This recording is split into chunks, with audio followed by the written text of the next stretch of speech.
No ano 597 a.C., Nabucodonosor, rei da Babilônia, citou Jerusalém.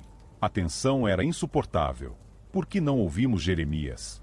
Lamentaram alguns. Zedequias, aterrorizado, buscou o conselho do profeta em segredo. Se você se render, viverá, advertiu Jeremias, mas o rei carecia da coragem de obedecer. Após meses de cerco, as muralhas de Jerusalém foram rompidas. A brutalidade dos babilônios não conhecia limites. Queimem o templo, ordenou Nabucodonosor. Destruam a cidade. Chamas devoraram o templo, o palácio e as casas. A noite iluminou-se com o brilho da destruição. Zedequias tentou fugir, mas foi capturado diante dos olhos do rei. Seus filhos foram mortos.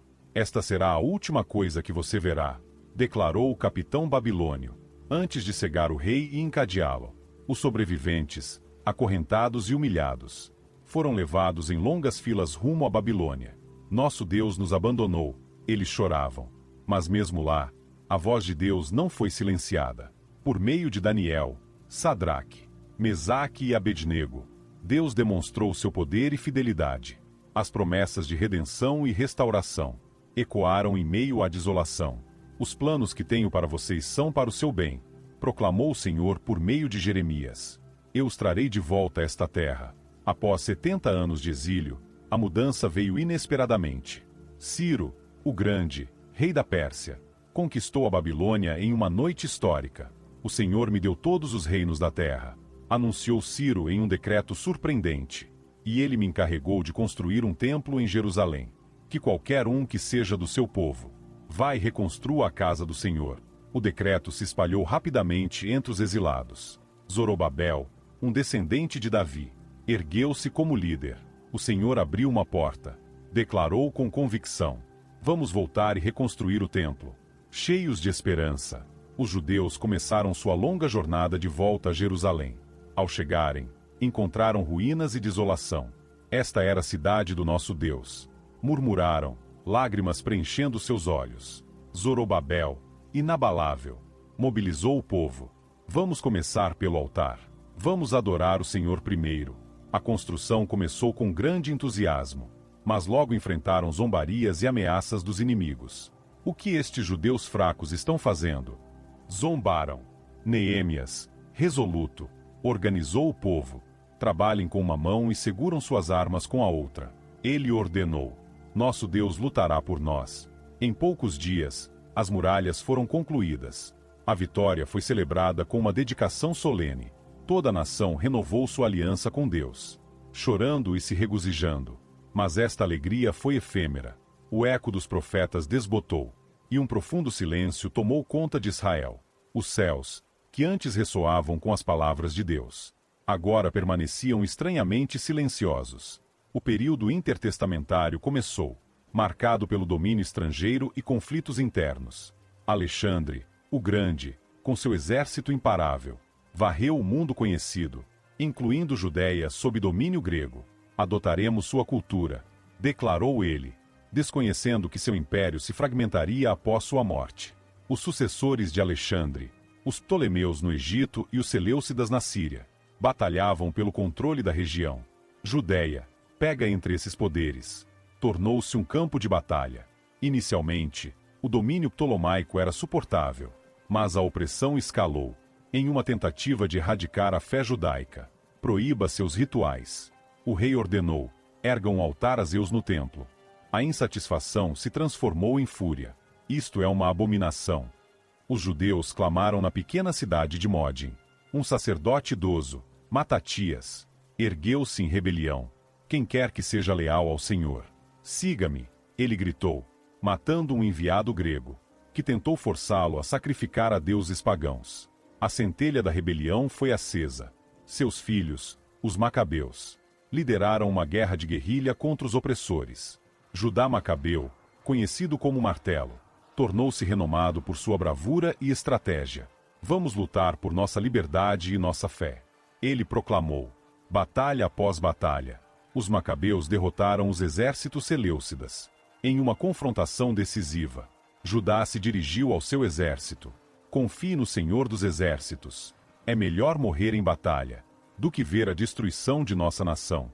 Contra todas as probabilidades, os judeus prevaleceram.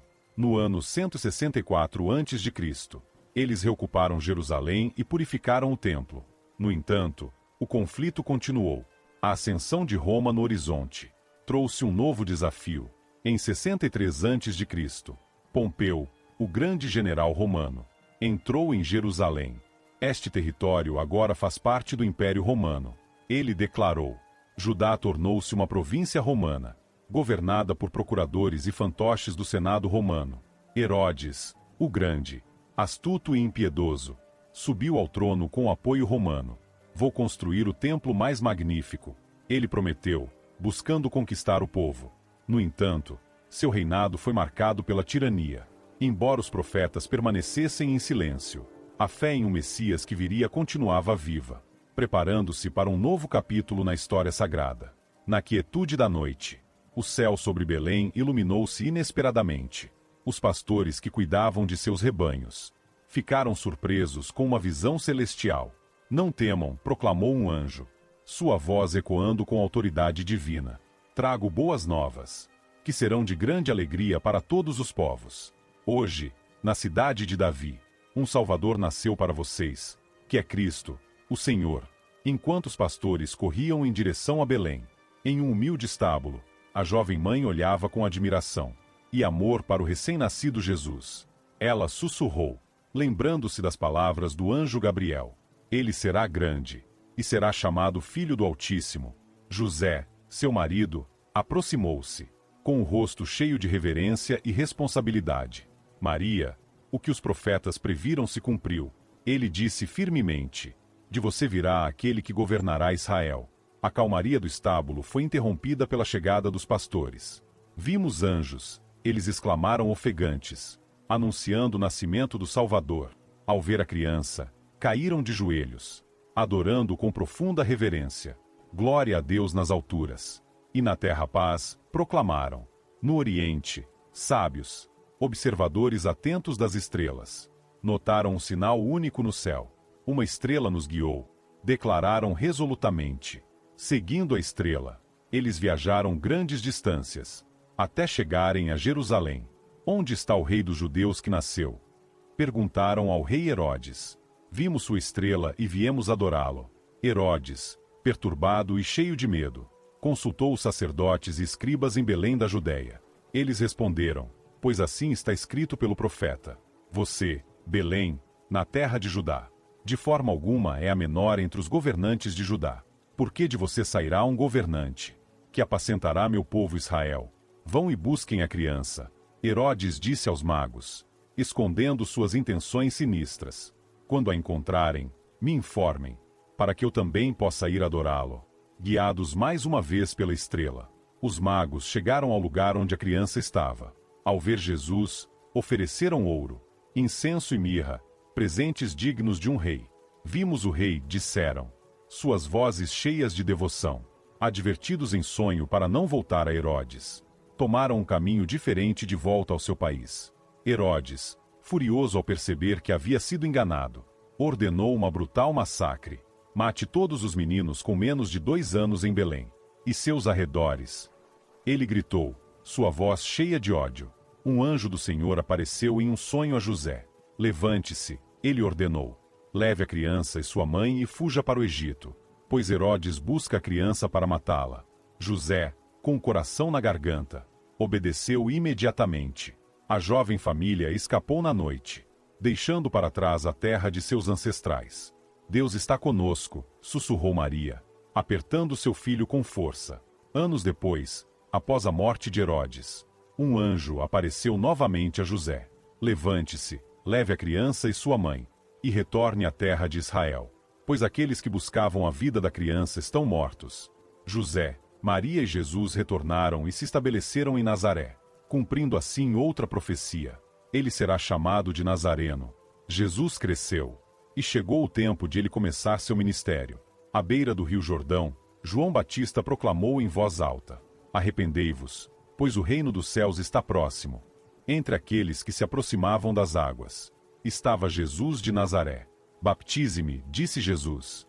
Você vem a mim, exclamou João, surpreso. Eu preciso ser batizado por você. Com um olhar firme e calmo, Jesus respondeu: deixa assim por agora, pois é adequado que cumpramos toda a justiça. Quando ele emergiu da água, os céus se abriram, e o Espírito de Deus desceu como uma pomba, enquanto uma voz ressoou: este é meu Filho amado, em quem tenho grande prazer. Ali estava a Trindade presente: o Pai, o Filho e o Espírito Santo. Do Jordão, o Espírito Santo levou Jesus ao deserto, onde ele jejuou por 40 dias e 40 noites. Durante esse tempo, foi tentado pelo diabo. 3 tentações, 3 vitórias. Então o diabo fugiu, derrotado, e anjos vieram para atender a Jesus. A provação havia sido superada, e a fé prevalecera. Enquanto Jesus se recuperava, recebeu uma notícia terrível. João Batista havia sido preso. Era a hora de agir. Ele deixou Nazaré e foi a Cafarnaum, uma cidade à beira do mar da Galileia. Ali, Jesus escolheu seus apóstolos e transformou vidas. Com um simples "sigam-me" ao lado deles, ele pregou em cidades, vilarejos e no campo: arrependei-vos, pois o reino dos céus está próximo. Jesus pregou nas sinagogas e no templo, mas também falou em casas, ao ar livre, nas praias e em praças públicas. Jesus viajou por aldeias, fazendo o bem e libertando todos os oprimidos pelo diabo. Ele curou os doentes, alimentou os famintos, restaurou a visão dos cegos, endireitou os coxos, fez os mancos andarem, deu audição aos surdos, purificou leprosos, libertou os possessos e ressuscitou os mortos. Ele foi a revelação suprema de Deus para a humanidade. Foi chamado de Emanuel, que significa Deus conosco. Jesus ensinou com autoridade, revelando os mistérios do reino dos céus, através de parábolas.